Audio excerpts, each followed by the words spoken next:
नमस्कार, स्वागत है झारखंड की फटाफट ताजा बड़ी खबरों में। पहली बड़ी खबर।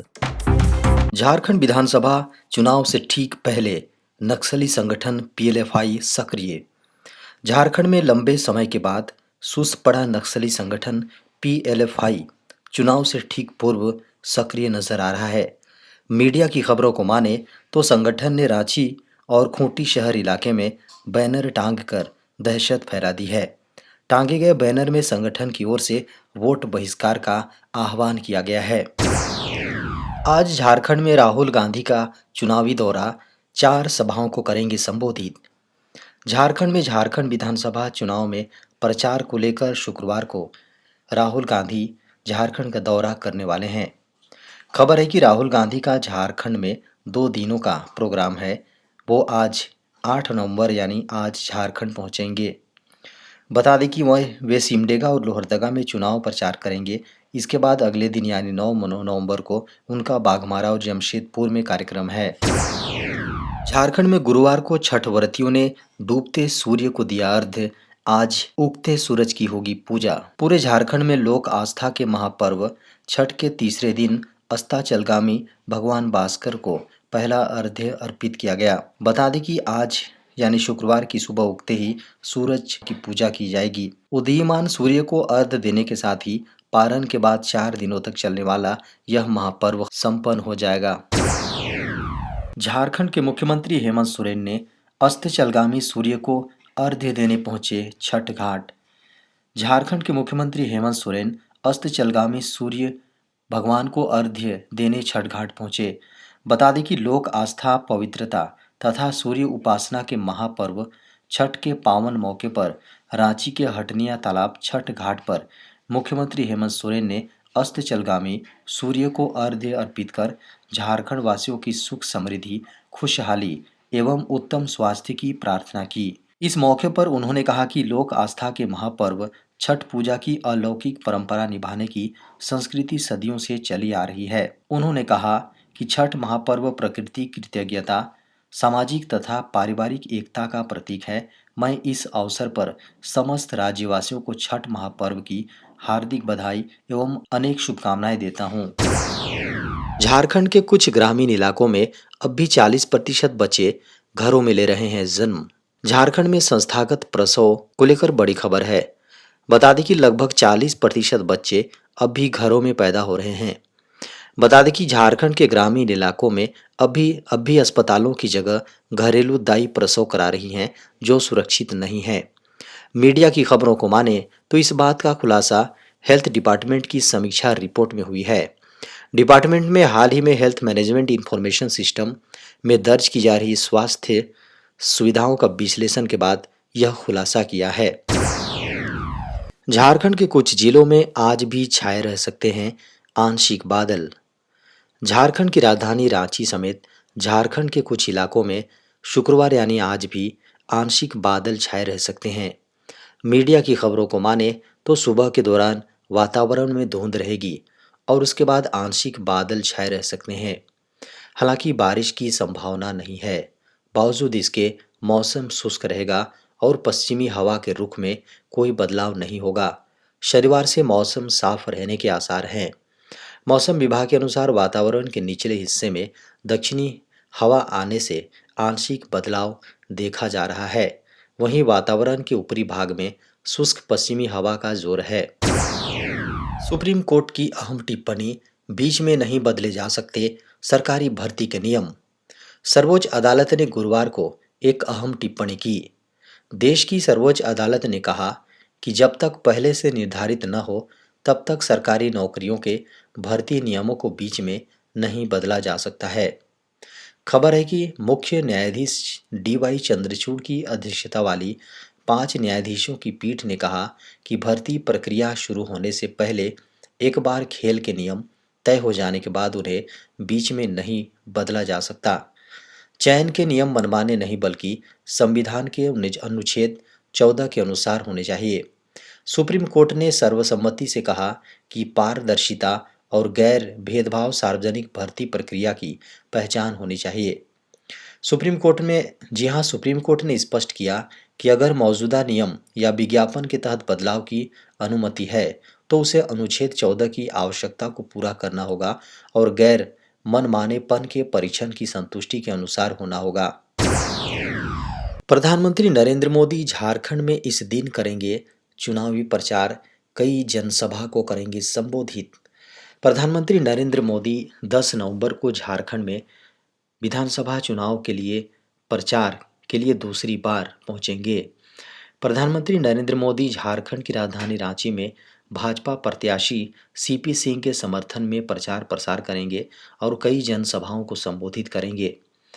खबरों की माने तो प्रधानमंत्री मोदी रांची के ओटीसी ग्राउंड से न्यू मार्केट चौक तक एक भव्य रोड शो करेंगे जो उनके समर्थकों के लिए एक आकर्षण का सेंटर बनेगा।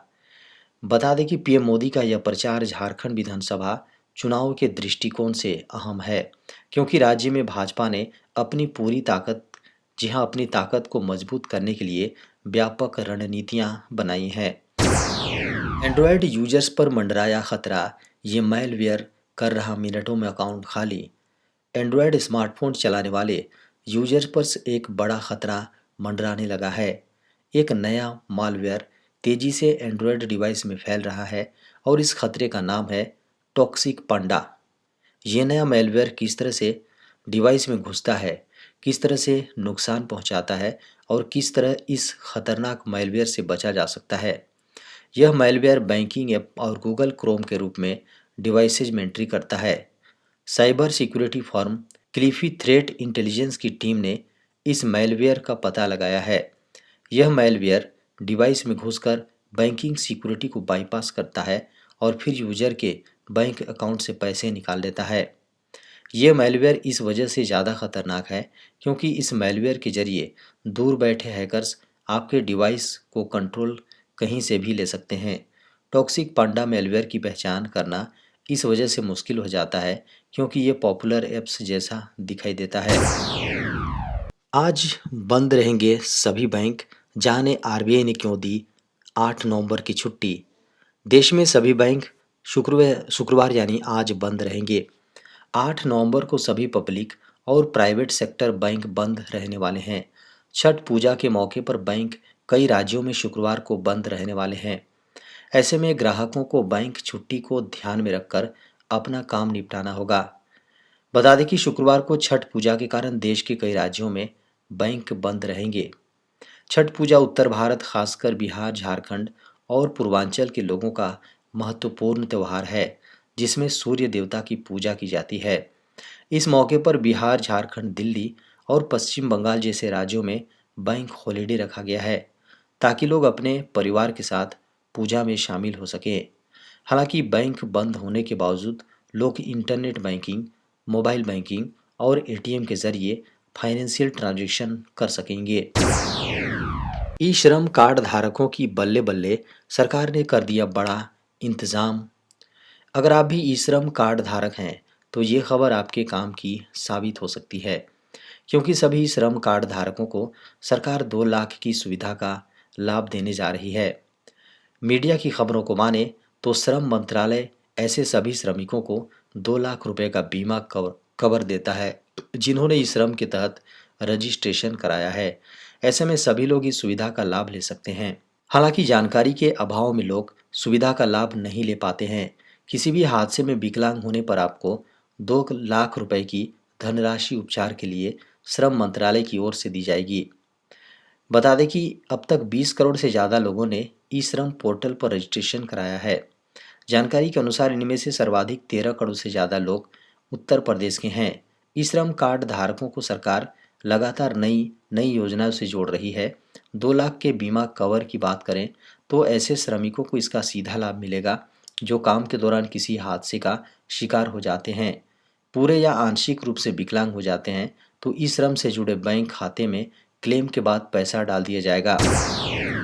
ट्रंप के जीतने से 1500 रुपये सस्ता हुआ सोना, जाने कैसे आई दाम में इतनी बड़ी गिरावट। हाल ही में सोने की कीमतों में एक बड़ी गिरावट आई है जिससे निवेशकों और खरीदार चौंक गए हैं। खबर है कि गुरुवार को 24 कैरेट सोने की कीमत 1500 रुपये प्रति 10 ग्राम तक घटकर 76,556 रुपये प्रति 10 ग्राम हो गई थी, जबकि बुधवार को इसकी कीमत 78,136 रुपये प्रति 10 ग्राम थी।